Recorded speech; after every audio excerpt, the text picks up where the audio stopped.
Assalamualaikum warahmatullahi wabarakatuh. Salam jumpa, perkenalkan saya Rasmawati AR, salah satu dosen tetap di Prodi S1 Akuntansi SDE Ganesha Jakarta, dengan background pendidikan S1 saya jurusan akuntansi dan S2 saya Magister Manajemen Konsentrasi Keuangan. Oleh karena itu dari Prodi memberikan saya beberapa mata kuliah yang sesuai dengan background keilmuan saya seperti akuntansi manajemen, manajemen keuangan, akuntansi keuangan menengah 1, 2, dan akuntansi keuangan lanjutan 1, 2. Namun dalam video yang akan saya tampilkan nanti, ini adalah ketika saya membawakan materi mata kuliah manajemen keuangan. Perlu sedikit saya ceritakan bagaimana metode yang saya gunakan dalam memberikan materi ke mahasiswa. Yang pertama, biasanya di awal masuk pembelajaran saya memperlihatkan menampilkan slide potongan dari RPS untuk memberitahu ke mahasiswa bahwa materi yang saat ini kita pelajari adalah materi ini dengan tujuan pembelajaran setelah usai diharapkan dapat dicapai adalah ini.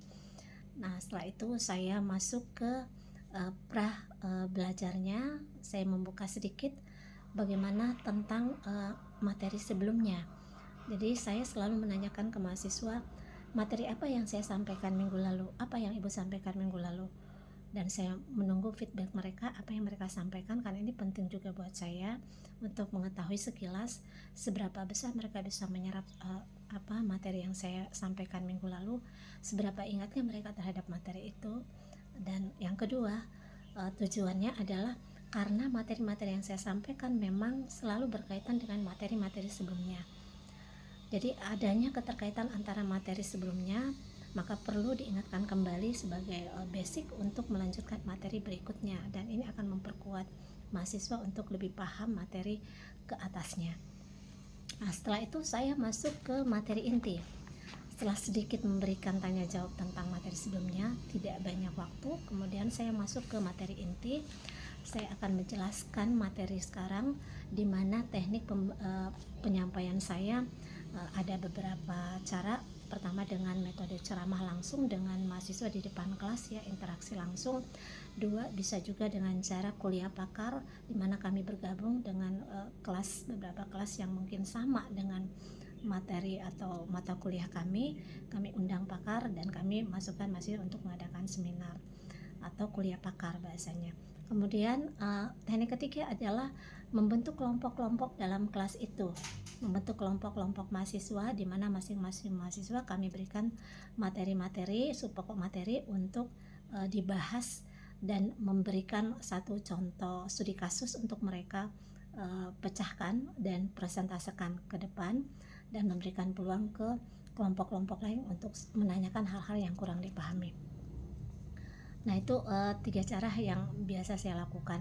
Tapi dalam video kali ini dalam manajemen keuangan saya menggunakan teknik metode ceramah di kelas. Dalam menggunakan teknik metode ceramah di kelas ini saya dibantu dengan alat peraga tentunya seperti PPT, PowerPoint yang membantu saya ya untuk menjelaskan materi. Kemudian juga saya masih tetap butuh juga alat bantu tulis ya. Jadi whiteboard itu kadang-kadang tiba-tiba saya menggunakan itu di saat saya membutuhkan untuk menjelaskan lebih dalam hal menulis atau sketsa atau menghitung sesuatu atau menggambarkan sesuatu di whiteboardnya, untuk lebih memberikan pemahaman mendalam ke mahasiswa agar penjelasan saya lebih jelas lagi. Itu juga membantu saya. Atau juga biasa saya selipkan video YouTube ya yang ada keterkaitan dengan materi yang saya sampaikan, untuk memberikan mereka wawasan di luar buku ya. Jadi untuk bahan ajarnya biasa saya menggunakan bahan ajar buku cetak tentunya ya, buku cetak karangan untuk manajemen keuangan itu saya menggunakan karangan Suad Husnan, Dr. Agus Sartono, Jeffrey Winston and Thomas Copeland ya. Kemudian juga itu adalah buku utama, kemudian ada buku tambahan tentunya terkait dengan aturan-aturan standar akuntansi keuangan ya yang dibutuhkan. Itu itu adalah referensi-referensi untuk memberikan mereka pengajaran. Juga kami ada membuat diktat dan modul ya, bersama dengan dosen yang sama, mengampu mata kuliah yang sama untuk kami berikan ke mahasiswa kami. Dan kemudian setelah saya menyampaikan materi, ada sesi yang saya berikan kesempatan buat mahasiswa untuk bertanya. Setelah penyampaian materi, saya membuka peluang buat mereka untuk interaksi dengan saya atau saya yang bertanya ke mereka. Jadi istilah space untuk diskusi. Mahasiswa saya persilahkan untuk bertanya hal-hal yang mereka kurang pahami atas penjelasan saya.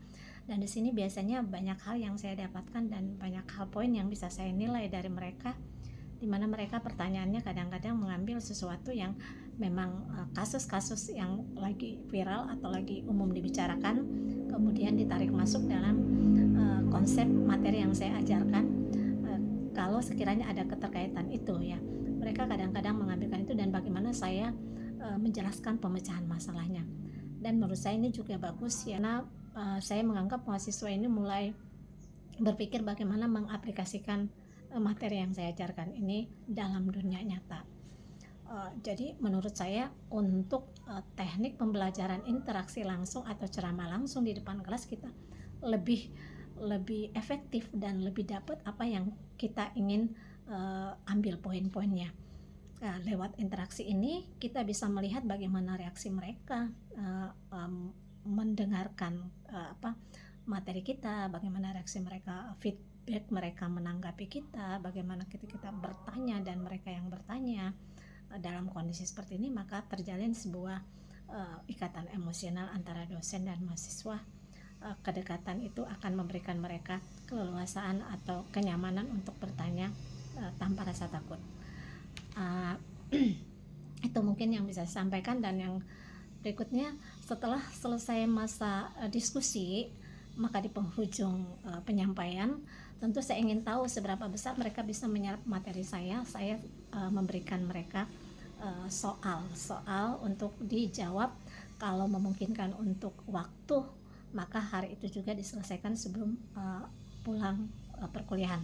Tapi kalau sekiranya itu tidak ada waktu lagi, maka saya menggunakan fasilitas kampus yang kami sebut Sistem Informasi Akademik Kampus atau SIAKAD. Di situ ada portal yang bisa kami akses antara dosen dengan mahasiswa dan akademik.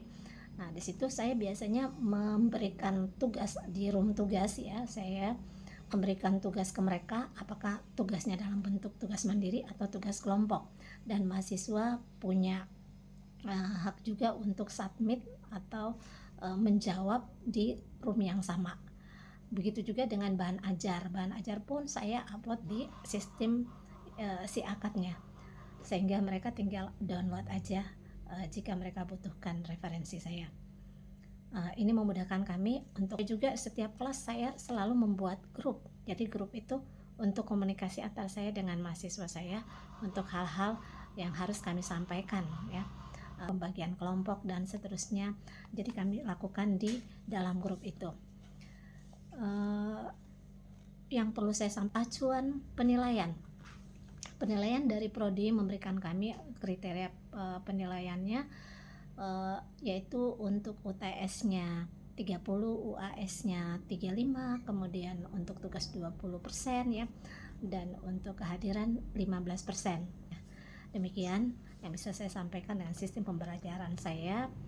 Tentunya masih banyak kekurangan, mohon kiranya memberikan masukan. Assalamualaikum warahmatullahi wabarakatuh. Rekan-rekan sekalian, hari ini kita masuk ke sesi 2. Tujuannya adalah diharapkan rekan mahasiswa sudah mampu untuk memahami apa sih yang dimaksud dengan manajemen keuangan perusahaan ya. Sebelum kita masuk ke sesi kedua, saya mau review kembali apa yang saya sudah kan minggu lalu. Kira-kira siapa yang masih ingat apa yang saya jelaskan minggu lalu? Ibu, tadi penjelasan minggu lalu yang saya ingat itu kita membahas tentang ruang lingkup manajemen keuangan, yang dimana ruang lingkup manajemen keuangan itu berkaitan dengan pengelolaan, mengatur, dan pengendalian sumber daya keuangan. Kira-kira begitu. Oke, apa sih pengertian manajemen?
menjelaskan juga tentang fungsi dan tujuan dari manajemen keuangan.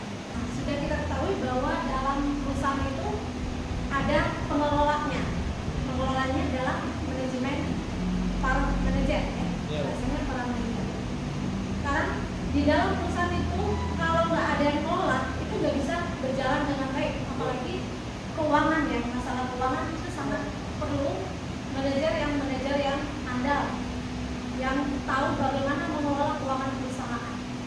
Kalau kita mau melakukan suatu operasional tentu butuh dana. Manajemen keuangan harus berpikir bagaimana dia bisa mendapatkan dana. Maka dalam sketsa ini Ibu berikan di sini bagaimana alur keputusan-keputusan yang diambil oleh manajer perusahaan, di mana keputusan-keputusannya adalah keputusan pokok, sehingga disebut juga dengan fungsi manajemen. Nah, kita lihat di sini di slide ini, ini ada 3 bagian. Ini adalah manajernya atau perusahaan. Kemudian yang ini adalah pasar modal, ya. Kemudian ada pasar uang, di sini juga ada pasar modal, ya. Kemudian di sini ada aktiva perusahaan, dan di sini ada panah arahnya nomor 1 dari pasar atau pasar modal. Ini masuk ke manajer keuangan atau ke perusahaan. Kemudian dari sini oleh manajernya itu dijadikan suatu aktiva perusahaan. Fungsinya seperti apa? Jadi kalau kita lihat, manajer mencari dari mana sih dananya. Kita sudah punya planning, perencanaan. Tahun ini kita mau ngapain? Sudah ada perencanaannya. Perencanaan itu harus berjalan dengan adanya dana dari perusahaan. Dananya bisa dari macam-macam, ya. Bisa dari pemilik modal, ya. Karena dalam perusahaan itu ada pemilik, ya, yang investasi, atau biasa kita sebut dengan investor, ya. Atau bisa juga berasal dari berutang. Kita punya penghasilan dari operasional kita, labanya, yang kita taruh di bagian modal pada neraca. Itulah yang kita kelola. Bagaimana caranya supaya setiap tahun operasional itu lancar atau terus berjalan sesuai dengan rencana yang sudah kita buat di awal tahun. Kalau kita lihat alur ini, manajer harus mencari dana. Biasanya paling mudah untuk mengumpulkan dana yang besar adalah di pasar modal, atau biasa kita sebut dengan Bursa Efek Indonesia, ya. Kalau dulu Jakarta, sekarang Bursa Efek Indonesia. Ini adalah tempat yang paling mudah untuk mendapatkan dana dalam jangka waktu yang cepat. Caranya ketika kita menerbitkan surat berharga, maka orang membeli dan uang itu masuk ke rekening perusahaan. Berarti terkumpulah dana. Nah, dana yang paling gampang atau alternatif yang paling mudah yang umumnya digunakan oleh manajer adalah mencari dana lewat bursa efek, dibandingkan dengan memberikan mengajukan proposal, pengajuan pinjaman ke lembaga-lembaga keuangan. Masih bisa juga, ya, misalnya ke dana reksa atau perbankan dan lain-lain, itu bisa, ya. Banyak alternatif, tinggal melihat risikonya. Jadi kalau kita mengajukan pinjaman, pasti kita mempertimbangkan resiko. Di antara pilihan-pilihan ini kita harus berpikir mana yang paling minimum resikonya kalau berutang. Makanya kalau kita juga berinvestasi, resikonya apa investasi ini? Manajer setelah mendapatkan uang dari pinjaman, menerbitkan surat berharga, masuklah ke rekening kita dan jumlah yang besar dalam waktu yang cepat, itu diapain? Digunakanlah untuk membeli aktiva. Ini salah satu contoh. Digunakan membeli aktiva perusahaan. Seperti apa aktivanya? Mesin produksi kita beli, bisa aktiva tetap, ya. Seperti misalnya gedung, kita beli gedung, ya. Atau beli pabrik misalnya untuk operasional, ya. Atau dalam bentuk kendaraan juga untuk operasional antar barang, ya. Kita sebuah pabrikasi, maka kita beli mesin produksi. Mesin produksi nggak sedikit harganya, biayanya besar. Maka kenapa kita perlu meminta pinjaman dari luar? Ini biasanya kan minta pinjaman. Kita menerbitkan saham atau oblig, itu berarti kita butuh dana untuk tambahan modal dalam mengoperasikan rencana tahun ini mau ngapain ya. Nah di sini kita sudah beli mesin ini kita gunakan dalam satu periode. Setelah itu mesin menghasilkan produk kita jual, hasilnya laba. Jadi laba yang kita peroleh ini nanti labanya itu dibagikan ke yang memberikan pinjaman tadi. Kalau dia beli saham kita berikan dia bagian dividen. Kalau dia beli obligasi kita bagikan mereka dalam bentuk bunga obligasi. Dalam setahun biasanya dapat bunga 2 kali ya per 6 bulan. Maka bagian mereka itu berapa persen bunga obligasi dari dia membeli obligasi kita. Itu ada ketentuannya. Maka setiap kita mendapatkan laba, maka bagian itu kita bagikan ke yang meminjamkan kita atau kreditur bahasanya ya. Kreditur itu yang meminjamkan dana ke perusahaan kita. Kalau dia pemegang saham, dia adalah pemilik perusahaan statusnya. Kalau oblig, ini adalah kreditur yang meminjamkan uang ke perusahaan. Nah tentu bentuknya akan beda. Kalau ini bentuknya kita berikan dalam bentuk bunga oblig. Kalau ini bentuknya adalah pembagian dalam bentuk dividen.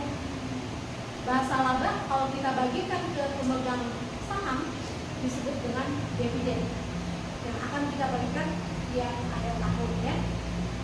Nah, jadi sudah paham alurnya? Nah sekarang kita lihat tanahnya ini ke sini manajer keuangan bisa 2 alternatif dalam pembagian dividen. Apakah dividen ini dibayarkan diberikan ke investor tadi yang membeli saham kita, atau 4B balik lagi ke perusahaan. Artinya pemilik dividen tidak menggunakan dananya, tetapi dibalikin lagi investasi ke perusahaan kita. Bisa saya pemegang saham PT A, dan saya dapat bagian dividen keuntungan. Tapi karena saya tidak terlalu membutuhkan, maka saya kembaliin lagi. Saya mau nambah modal saya ke sana, beli lagi saham, menambah masuk ke perusahaan modal kita. Sehingga ini adalah tanah yang menunjukkan 4P. Tidak diambil bagian dividennya, tapi dimasukkan lagi ke dalam perusahaan. Sehingga modal si A atau saya yang tadi nggak ngambil bagian dividen saya, berarti modal saya semakin besar di dalamnya. Berarti nanti keuntungan tahun berikutnya bisa lebih lagi saya dapatkan. Atau masih kurang paham, boleh kita mengetahui. Jadi alurnya itu, ini adalah alur keputusan-keputusan manajer yang nanti intinya kita bisa tarik ada 3 fungsi utamanya manajer itu, yaitu pertama mencari dana ya, mencari dana, sumber dana. Kemudian yang kedua mengalokasikan dana. Jadi mengalokasikan ini mencari dana satu. Jadi, atau disebut fungsinya mencari dana satu. Kedua mengalokasikan dana. Pendanaan dialokasikan kemana uangnya. Ketiga tugasnya membagikan dividen. Itu garis besar.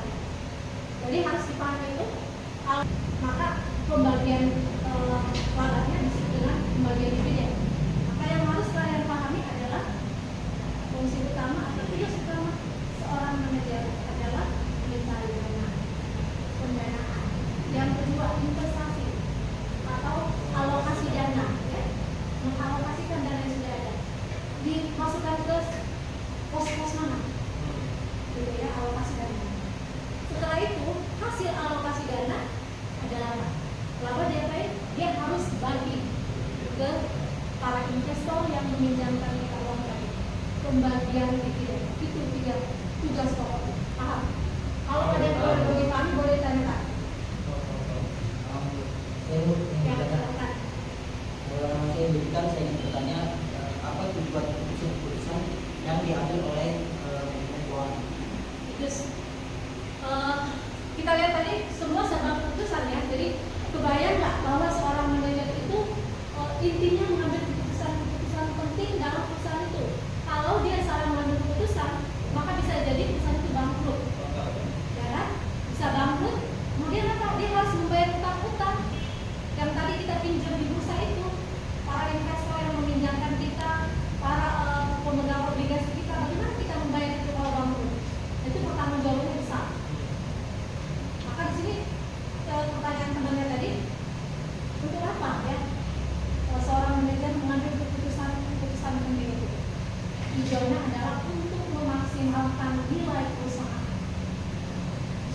memaksimalkan nilai perusahaan itu dalam arti mensejahterakan pemilik perusahaan. Paham? Jadi ketika perusahaan dijual atau ketika saat diterbitkan harganya naik. Kalau harganya naik, berarti kita dapat cuannya banyak. Kita menjadi kaya, bahasa kita kaya, menjadi sejahtera. Tujuan itunya di mana-mana orang berusaha itu untuk apa? Untuk mencari cuan. Cuan untuk apa? Untuk kesejahteraan. Kesejahteraan. Jadi sudah paham bahwa untuk apa keputusan itu diambil oleh seorang manajemen. Jadi untuk memaksimalkan nilai perusahaan. Apa sih yang dimaksud dengan memaksimalkan nilai perusahaan? Kalau kata kasarnya itu adalah ketika kita terbitkan saham, harga saham kita naik. Orang berlomba-lomba membeli. Kenapa ada harga saham murah, ada harga saham naik? Orang begitu diterbitkan saham dari PT mana? PT X. Orang sudah tahu bahwa perusahaan ini keren ya, selalu bagus hasilnya di mata masyarakat, punya kualitas ya. Kalau nerbitin saham itu dalam hitungan menit langsung habis dibeli orang. Nilai perusahaannya tinggi, naik ya. Nilai perusahaan tinggi atau naik itu kita bisa menghasilkan kesejahteraan yang lebih. Nah, itu yang dimaksud dengan untuk apa keputusan manajemen itu diambil untuk memaksimalkan nilai perusahaan. Atau ada dua perusahaan yang sama dengan kita, perusahaan A, B, di bidang yang sama. Ketika perusahaan kita jual, kok lebih tinggi orang mau dibandingkan perusahaan B, karena kita punya nilai lebih.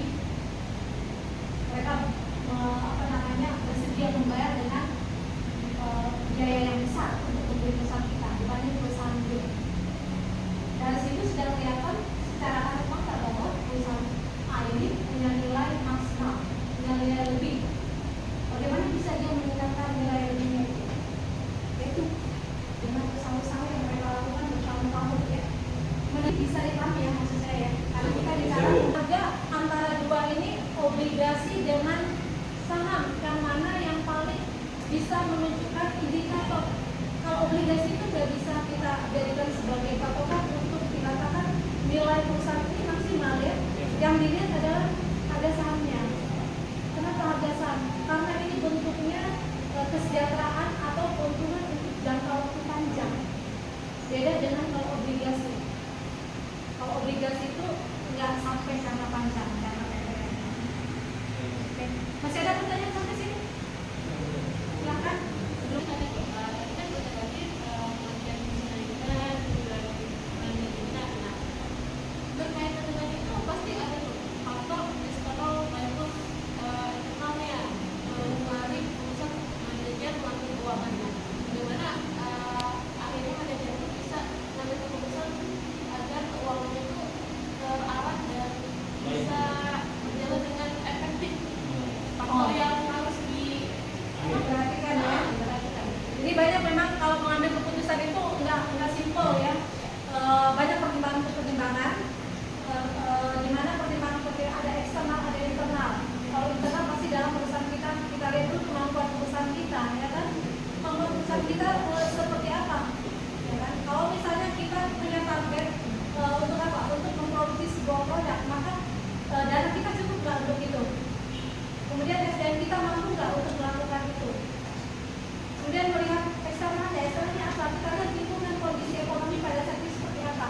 Kalau kita terbitkan modal seperti ini, kita buat rencana seperti ini, apakah bisa diterima di luar kondisi perekonomiannya seperti apa? Kemudian masalah inflasinya, suku bunganya, semua dipertimbangkan. Kenapa kita melakukan itu tersebut dengan hitungan rasio-rasio keuangannya? Kita pertimbangkan semuanya. Dan saya pernah jelaskan juga tentang PD period ya, berapa lama kalau ini kembali itu juga menjadi pertimbangan. Ada hitungan rasionya. Jadi pertimbangan untuk bisa mengambil satu keputusan yang tepat. Karena ini menyangkut keuangan perusahaan.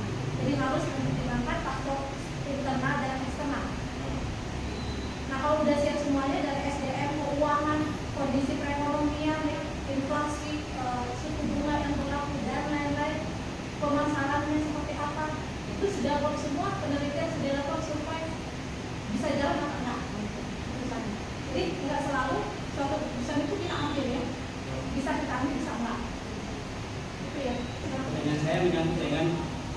keuangan perusahaan itu sendiri. Nah, setiap perusahaan itu kan pasti dia jatuh dalam pengurusan keuangan itu. Nah, pertanyaan saya itu bagaimana cara untuk mengatasi keuangan dalam perusahaan itu? Gitu. Keuangan perusahaan ketika jatuh. Ya. Lalu bagaimana cara untuk mengatasi manajemen keuangan itu dalam perusahaan tersebut? Terima kasih. Oke. Memang kalau kita merencanakan sesuatu kadang-kadang ada yang tepat ya, bisa berhasil, ada yang nggak berhasil. Nah, mungkin pertanyaan-pertanyaan, bagaimana kalau nggak berhasil dong? Kita sudah maksimal ya, ternyata nggak berhasil ya, keputusan kita pun salah misalnya ya. Nah, kita lakukan apa? Review apa yang sudah kita lakukan. Kita mencari di mana sih kesalahannya, kan gitu. Karena kita melakukan sesuatu perencanaan, kita pakai pertimbangan seperti yang temennya bilang tadi. Kita lihat dari faktor internal dan eksternal. Nah, kita sudah lakuin semuanya sesuai dengan aturan ya. Harus ngapain dulu ya? Kita sudah lakukan itu. Ternyata ujung-ujungnya hasilnya tetap